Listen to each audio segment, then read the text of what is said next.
Monster, a new benchmark collection of large datasets for time series classification.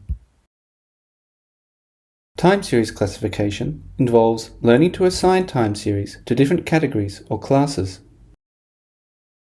State-of-the-art for time series classification has come to mean state-of-the-art on the datasets in the UCR and UEA archives. These have been the central driver of progress in the field, and there can be little doubt that these datasets are as important to the field of time series classification as are, for example, the MNIST, ImageNet or CFAR datasets to the field of computer vision. However, almost all datasets currently used for benchmarking in time series classification are very small. This means that the field currently favours a narrow subspace of models optimised to achieve low error on small datasets, that is, low variance models. This is obvious when looking at learning curves for a low variance versus a low bias model.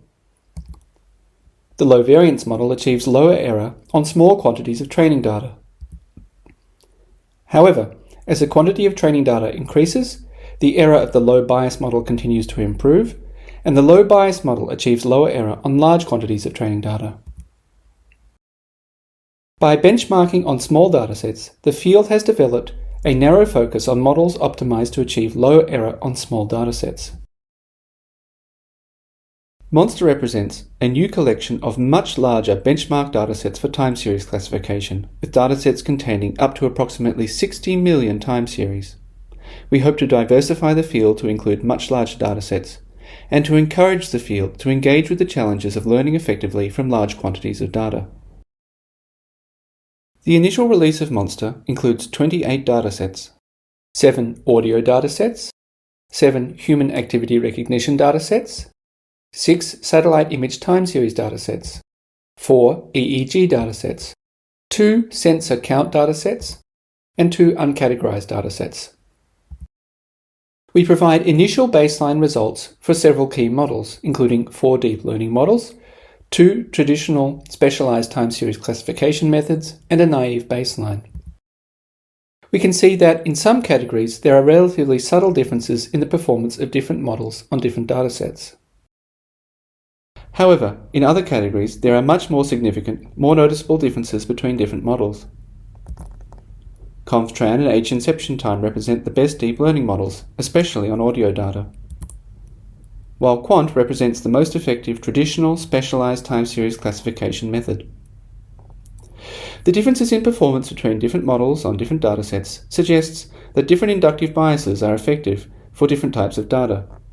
Further improvements in performance may require developing models specialized for the characteristics of particular datasets. The Monster datasets show quite clearly that different learning characteristics are required for large datasets versus small datasets, returning to our low variance and low bias models from earlier. If we train these models on a small fraction of the training data for each of the Monster datasets to simulate the size of existing benchmark datasets, we see that the low variance model wins, that is, achieves lower error on all datasets. This is consistent with the observation that current benchmarking favours low variance models.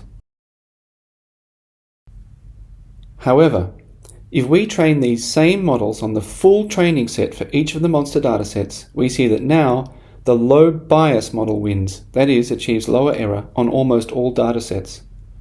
These results very clearly show the need to reduce variance for small quantities of training data and the need to reduce bias for large quantities of training data. Full results are available in the Monster paper. So that's Monster, a new benchmark collection of large datasets for time series classification. Our paper is published in the Journal of Data-Centric Machine Learning Research, available via OpenReview. Our datasets are available on Hugging Face, and our code is on GitHub. We believe that there is enormous potential for new progress in the field by engaging with the challenges of learning effectively from large quantities of data.